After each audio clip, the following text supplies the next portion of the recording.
Alright, here's an interesting one. We've got a boiler in a very old house here in Greensboro, and recently another company came in and installed a heat pump. I don't know whether this heat pump has electric strip heat in it or not, but the installation company that put it in said that it would not be able to work with the boiler. Now they have two separate thermostats right now. There's a Nest up there, and then there's also this toggle switch that toggles between electric heat and boiler. So I don't really know what we're getting into. We're going to start kind of digging into it, and hopefully we'll be able to figure this out together. Okay, so what the customer wants to do is to be able to control the boiler with the Nest without having another thermostat or a toggle switch. And so the original installation company said that was not possible, but we're going to see if we can figure out how to do it.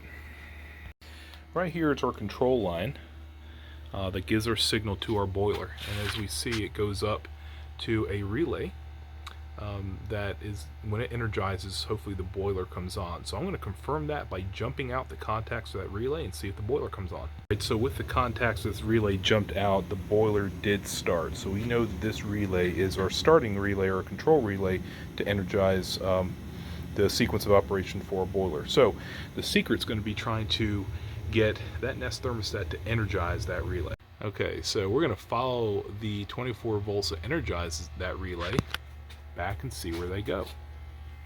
And they're going to go back over here to this. That's that brown with a white staple cable going into this switch, the boiler / electric switch. So let's see what we got going on in here. Alright, so we've got a three-way switch here. So power comes in on the middle. That's our W call. It can either go back to our heat pump, or it can go and energize that relay. But there's no power coming into this box, which lines up with what he's saying, that this switch is defunct. It looks like the company disabled it because they didn't know how to make this work. So we're going to trace it back to the unit and see what's going on there. Okay, there's no power going to that switch because it's been disconnected in here. That's the other end of that wire. So we have everything we need to do this already. We've got our heat pump wired like a conventional heat pump. There's a little jumper in between W1 and W2. So one white wire comes from our outdoor unit for a defrost call for W. The other one comes from our thermostat for an auxiliary or supplemental call for W. So either one is going to energize the electric strip heat in this heat pump. Okay, so learning a little bit more about the old system that was here. It was an AC unit with electric strip heat, but it was not a heat pump. And so they were using the boiler as their primary source of heat. They did not want to use the large banks of electric strip heat, obviously, because that would be really expensive. They would only use it if the boiler went down. So now they have a heat pump. And so we're going to treat this like a dual fuel heat pump, where we run our heat pump down to about 40 degrees outside, maybe 35. And then from that point on, instead of running our strip heat as supplemental heat, we're going to switch over to the boiler. So really the only time that the strip heat is ever going to come on is in that period where it's above the balance point of the house, so above 35 or 40 degrees, whatever we set it for, and it goes into defrost. So one of these white wires comes from our outdoor unit. We want to leave that wire intact so they can give us a strip heat call for defrost, but we're going to remove the one that comes from the thermostat, and we're going to repurpose it for our alternate heat. Alright, so let's think about how a dual fuel system works. Typically you have a heat pump. It heats the home down to about 35 or 40 degrees outside, and then at that point, instead of supplemental heat coming on to run with the heat pump, with a dual fuel, a heat pump shuts off, and then you have another source of heat, usually fossil fuel, to kick on and do the rest. And so you don't run the heat pump in addition to the fossil fuel heat. Well, in this case, the fossil fuel heat is the boiler. So what we want to do is wire and control this heat pump to heat the home down to about 35 or 40 degrees. And then at that point, the thermostat will sense outdoor temperature because it's a Wi-Fi thermostat. When it reaches colder than that temperature, it's going to shut the heat pump off and it's going to start the boiler. All right, now it's time to reprogram and rewire the Nest to make this work.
Remember, if our heat pump is running because it's not too cold outside and we get a call for defrost, we still have our 24-volt call there for the W2, and that's jumped to W1, and that will eventually turn on these banks of heat strips so that our heat pump can run in defrost mode and not have cold air blowing out of the vents, which would not be comfortable for the occupants.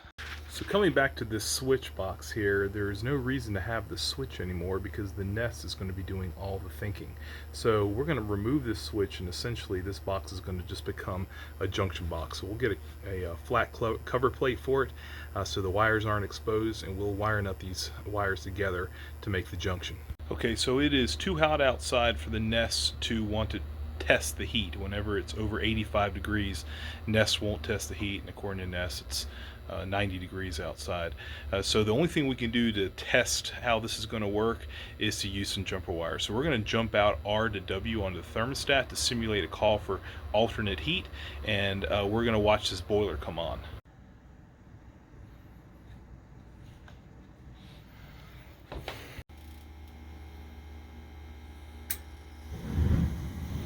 Alright, so our boiler came on, which means that this relay energized and allowed it to come on. Now I'm not going to go through this boiler and check it out. This is not what I'm here for.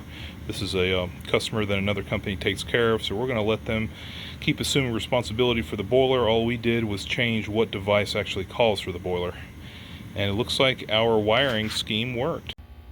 Okay, I wanted to address why I'm here to begin with. The customer called me because their original contractor told them that it was not possible to control a boiler and a heat pump system under one thermostat. And as you guys up there in boiler country know, that's simply bogus. Of course we can control a heat pump and a boiler together as long as you know how to wire it and how to control it. So the lesson to be learned here is that this is a golden age in the industry. The opportunities and the solutions are limitless. The technology is out there to do a lot of things. This wasn't that hard.